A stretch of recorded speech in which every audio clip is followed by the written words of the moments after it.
welcome to another Teacher's Corner. I'm Teacher Kirby, and this time we are going to be talking about the Terran Task Force reputation. As you can see, I've got mine up to Tier 6. Let's get started here.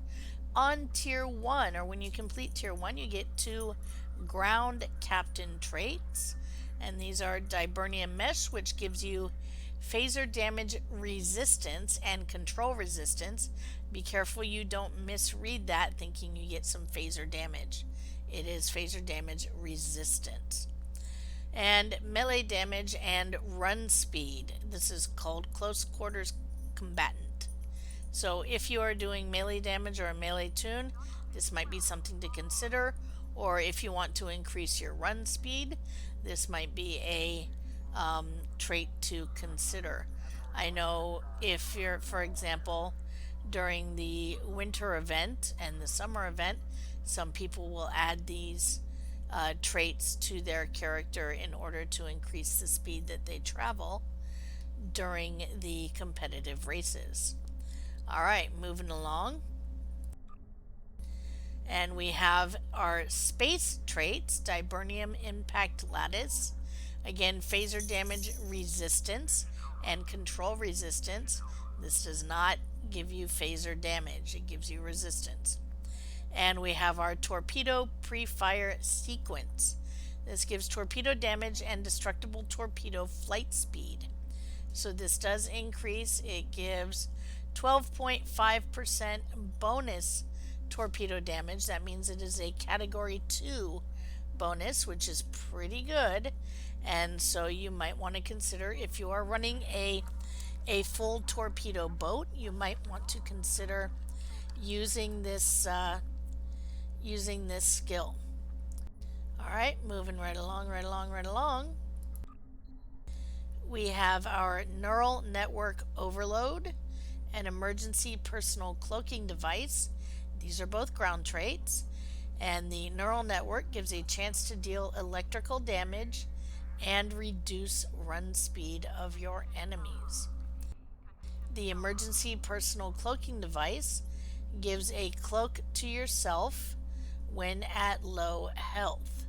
So this makes you invisible to your enemies when you need it the most, when you're at low health.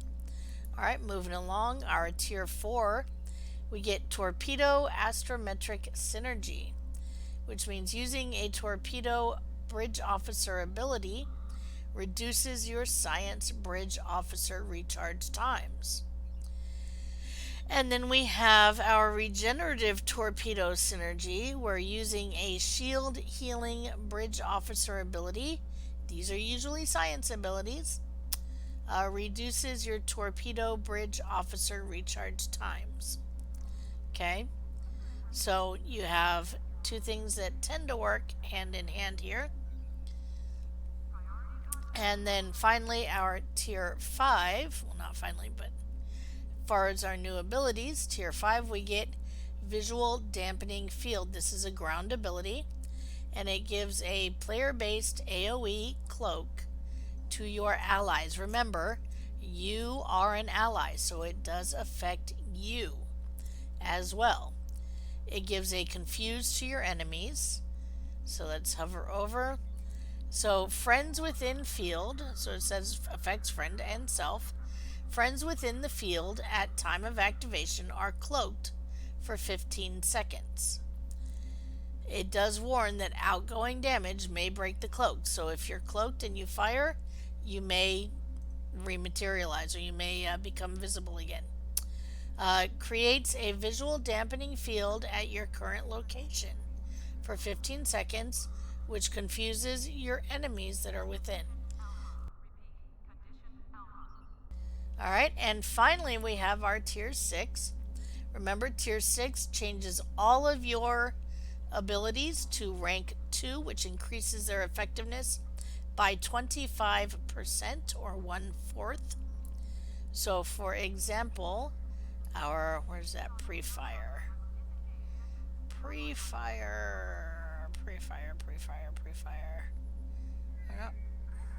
that was something else. Okay, there it is. pre-fire. So for example, pre-fire was 12, 12.3, 12.5. Anyway, it is now 15.6% bonus torpedo damage and plus 11.3% destructible torpedo flight speed. So definitely something to consider if you are using a torpedo boat and looking for abilities to put um, in your reputation abilities. Okay, moving right along, right along, right along. Okay, now let's look at what we can get. So we have, of course, our tier 6 things, which include the vanity shield and your fleet ship module, etc., etc., etc. Alright, now we have our ground gear. So we have, for example, the Terran Task Force combat armor. And this armor, just a reminder, when you obtain all 3 pieces of the Terran Task Force Special Ops ground set, that means armor, shield, and weapon, you can receive a Tailor unlock that will allow you to display armor visuals. Alright, so we have our Terran Task Force armor, and this gives you a bunch of physical, kinetic, energy damage, and phaser damage resistance ratings. It also reduces damage resistance of flanked targets. So that is good. Okay, that means that it'll be easier for you to flank your enemies. You'll get more armor penetration during that time. Alright, and the personal shield. Personal shield gives you some root resistance, that means, and knockback rating, or knockback resistance, that means you'll be harder to move and harder to knock back. It gives a maximum shield capacity of 336.7, decent. Has a 10% bleed through, that's fairly average. And it rapidly regenerates after not taking damage for 3 seconds. That is normal for all personal shields. Okay, but it also reduces all energy damage to shields by 20%. That is a good buff.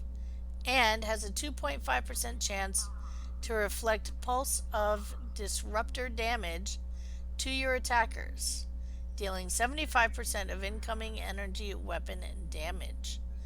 That is a definite interesting buff.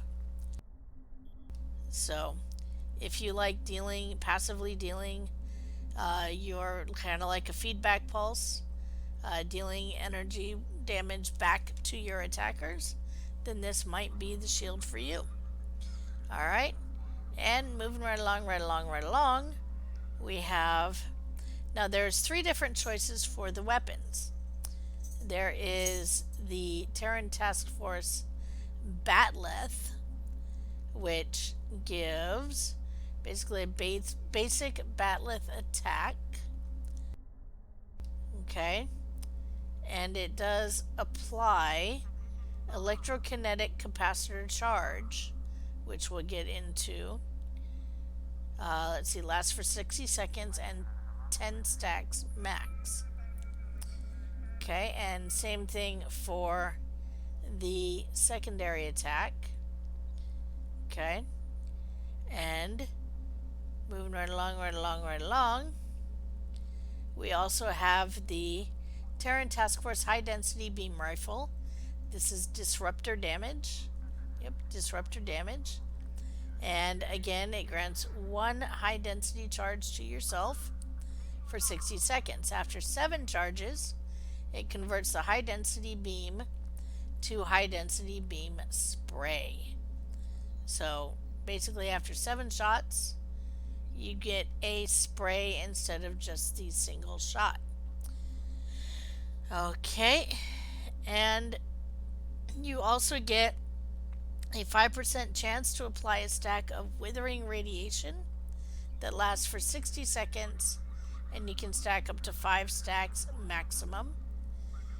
And you get our withering radiation is a 115.4 radiation damage.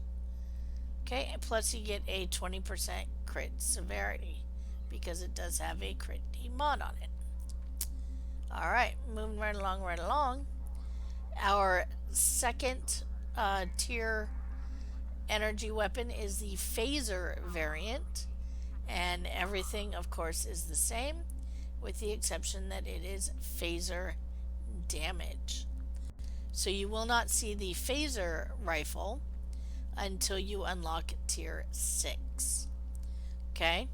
And all of these, one of the weapons, the shield, and the armor combine to make the Terran Task Force Special Ops set. And the Terran Task Force Special Ops set has, of course, abilities. And don't forget, you can unlock the costume when you unlock all 3 of these. And it does not have its own special uniform category. So if you check the pieces, you can find the pieces under the uniform jacket tight and pants tight, as well as the attachment and head attach categories. So for you Space Barbie guys out there, now you know where to look for it. Alright, for our set powers, our 2-piece set power is called Interference Algorithm, and it gives some passive abilities. First, it gives 8.8% disruptor damage and 8.8% phaser damage, as well as 8.8% melee physical damage. And when you are affected by control or knockback effects, you gain an additional 50% physical and disruptor damage buff for 15 seconds. And this may trigger only once every 15 seconds. So quite an interesting buff there. Our 3-piece set bonus is a clickable called Electrokinetic Discharge. Okay, it targets yourself. It has a 1 minute 30-second recharge. It enables your Terran Task Force Batleth and rifle to fire a cone of electrical energy and deals heavy damage and stuns targets. So definitely a interesting ability there. And that is our set bonuses for the Terran Task Force Special Ops set. So moving right along, we have, which started fairly recently, we have the kit modules. This is a science character, so we'll be able to see the science kit module here. I'll go over the other 2. So the science kit module is called Metaphasic Rejuvenation. It is a targeted AoE heal over time, and it revives your allies. It gives 15.5 hit points per second for 15 seconds to your target and allies within 4-meter radius. Remember, you are an ally, so it heals you as well. It revives nearby unconscious allies with 25% health. Revived allies are immune to all damage for 2 seconds. Revived allies are disabled for 3 seconds. And it has a 42-second recharge. So basically 43-second recharge. Okay, that is Metaphasic Rejuvenation. Definitely one to consider if you're looking at being a healer. Alright, if you are a tactical character, you'll be getting a micro torpedo launcher. This is actually a wrist thing, and it says can only be used by tactical players.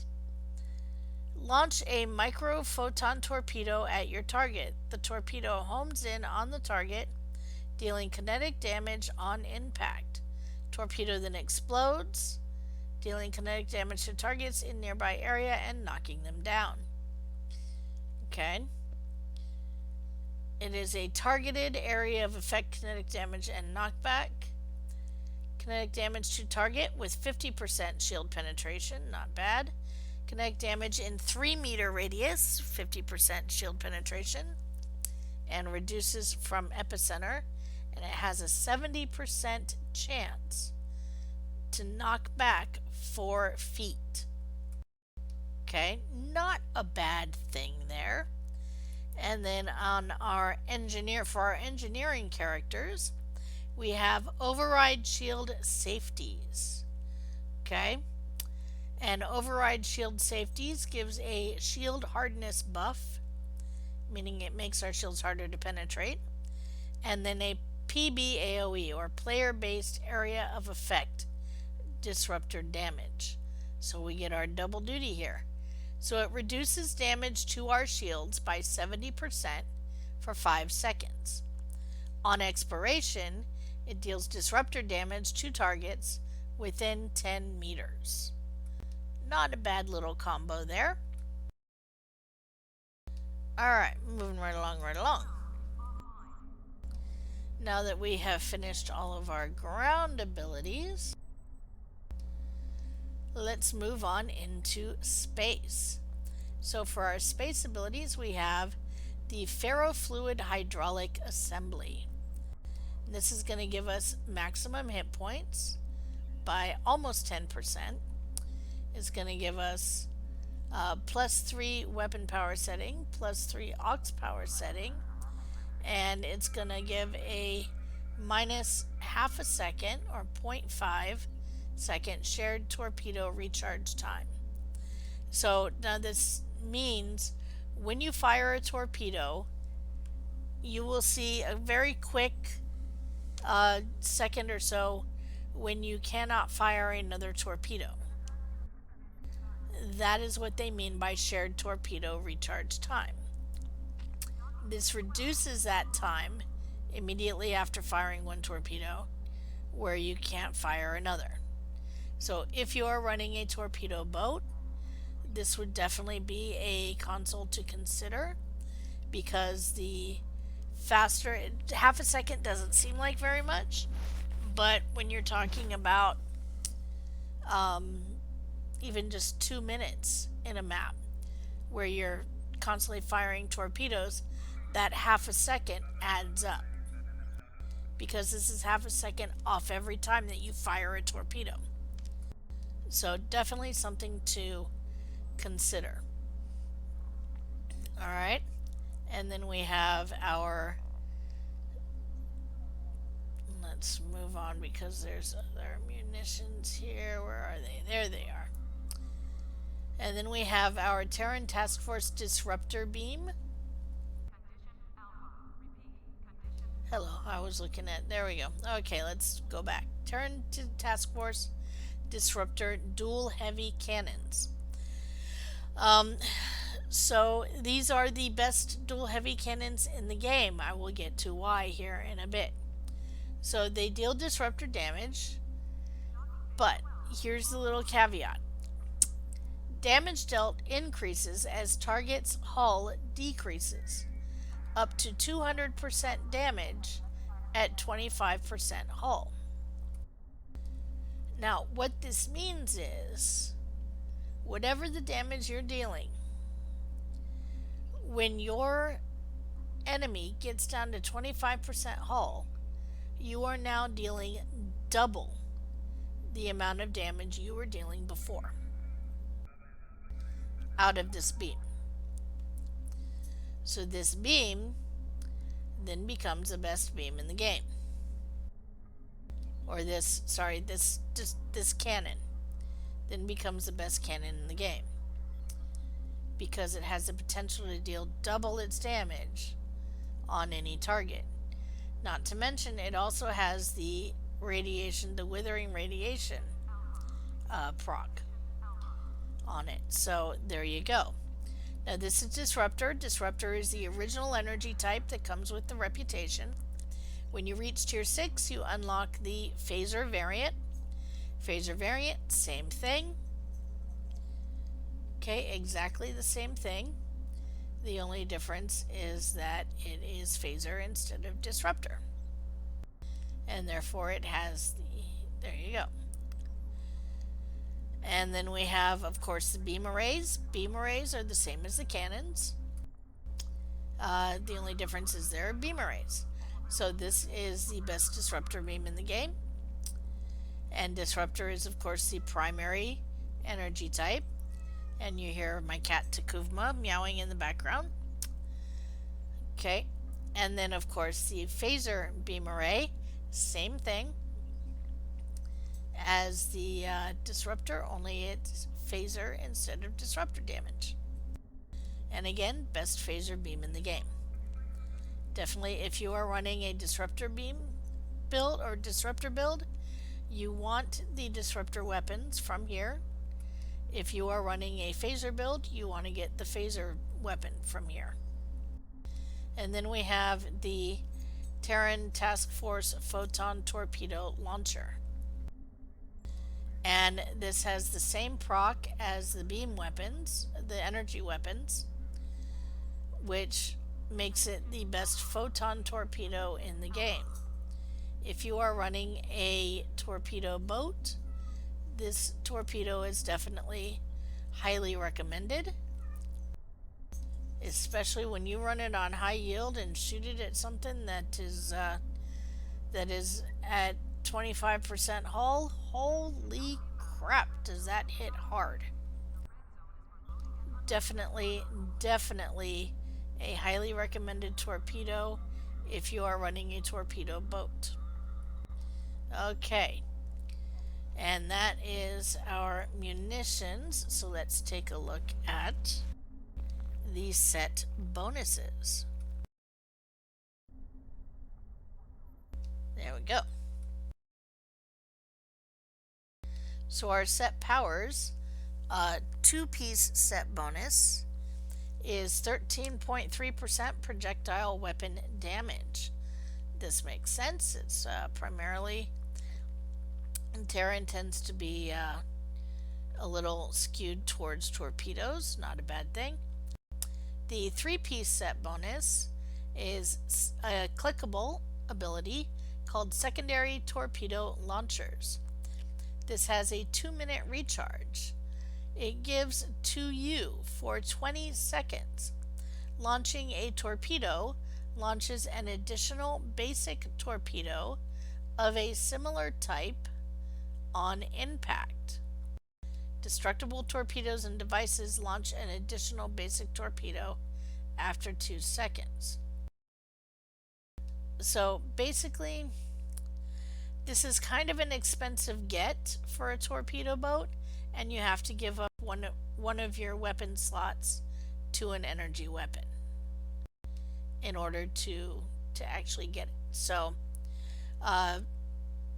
really, and it doesn't add all that much to you. So if you're running a torpedo boat, I actually do not recommend this ability. Okay, moving right along. Because then we have our starship set, our deflector, our shields, and our warp core and impulse engines. Alright, so moving right along. Our deflector gives us some starship shield capacity and some control expertise, as well as some drain expertise. Gives quite a bit of drain expertise. So if you're considering, for example, a build where you are draining energy from your opponents, this might be a deflector to consider, because it does give 52.5 drain expertise. Okay, and moving right along to our impulse engines.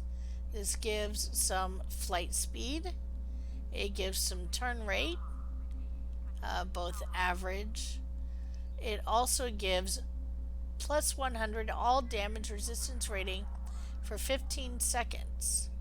May trigger once every 15 seconds and not triggered by cloaking. Okay? And it does say when you are affected by auxiliary offline, impulse offline, shield on offline, or weapons offline is when that happens. So if any of your abilities go offline, then that would be this might be a impulse engine to consider if you want that extra buff. You could combine this on a build that has, for example, override subsystem safeties, where that comes up because when OSS expires, it puts one of your subsystems offline. This ability would then trigger. So this might be something to consider to give you a extra buff when you are doing this. It also gives +5 to your auxiliary power setting, and there you go. Alright, our warp core.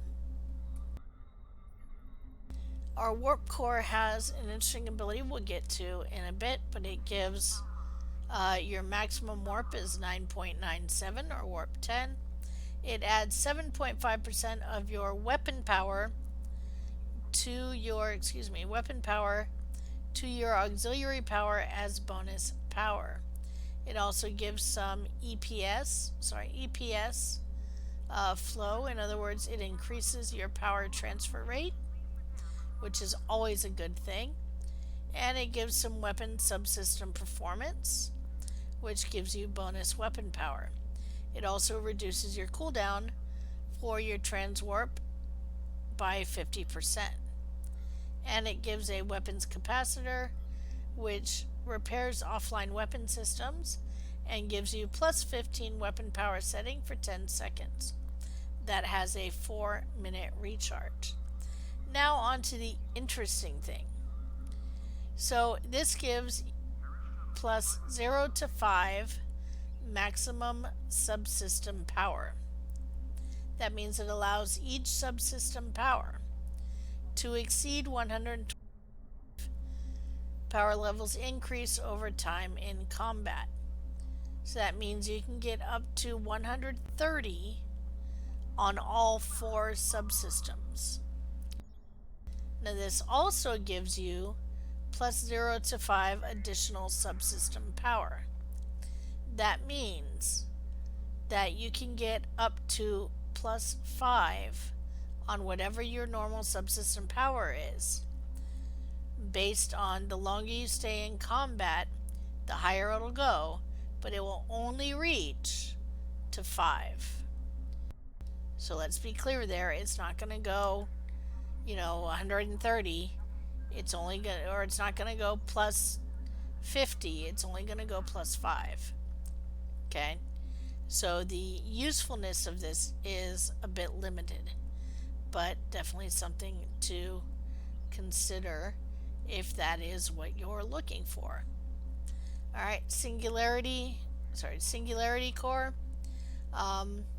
This gives +0 to 10 subsystem power. Power levels increase over time in combat. So the Singularity Core gives a little bit more. However, everything else is the same. It does give a Singularity Overcharge, so you gain crit severity. And you hear Takuvma in the background again, going,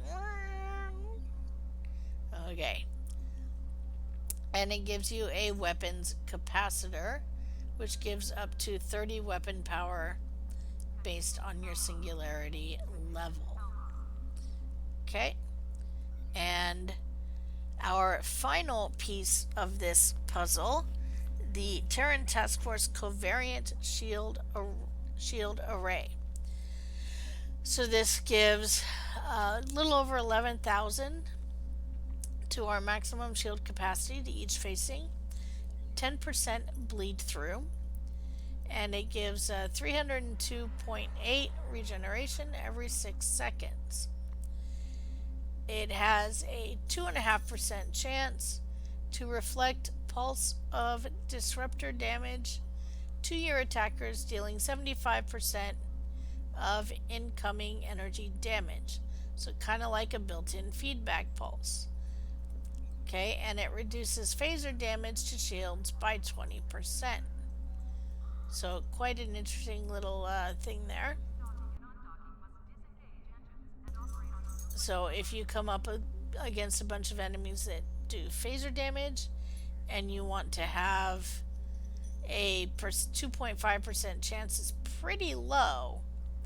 But if you want to have that chance of reflecting your pulse of disruptor damage to your attackers, dealing 75% of incoming damage, then this might be the shield for you. This should be affected by disruptor consoles because it is disruptor damage. So something to consider if you're working on a disruptor build. And of course, our set bonuses. We have our 2-piece set bonus, secondary discharge capacitors. This is a passive ability. It gives plus 17.8 shield capacity and plus 17.8 drain expertise. And the Terran Task Force Shield Discharge deals double damage. So if you're going to use the shield, you might want to consider the shield and something else. Our 3-piece set bonus, regenerative weapon feedback. This again is passive. When firing energy weapons, you get a 2.5% chance, 750 shield regeneration to all shields, to self, and that will increase based on your shield restoration skills, how much you've put into that. Our 4-piece set bonus is a clickable ability called Disruptor Shell. And this has a 2-minute recharge. It reduces damage to shields by 90% for 7 seconds. On the expiration, disruptor damage to ships within 5 kilometers, up to 5 targets. And skills that affect this ability are energy weapon training, meaning the more you have in that, the harder this is going to hit. I would also imagine if you have a disruptor build, this is going to come back pretty hard as well, because it is disruptor damage. Okay, so if you're boosting disruptor damage, this is going to increase as well. But there you go. So we have our set bonuses and our gear from the Terran Task Force reputation. So if you're running torpedoes, a torpedo boat, you have some interesting things here. If you're running a disruptor or a phaser build, definitely recommend either the cannon or the beam, depending on what your preferred weapon choice is. If you're running a torpedo build, definitely recommend the photon torpedo launcher here. And there you go. So this has been the Terran Task Force reputation. Hope you learned something. I'm Teacher Kirby, and I will see you next time.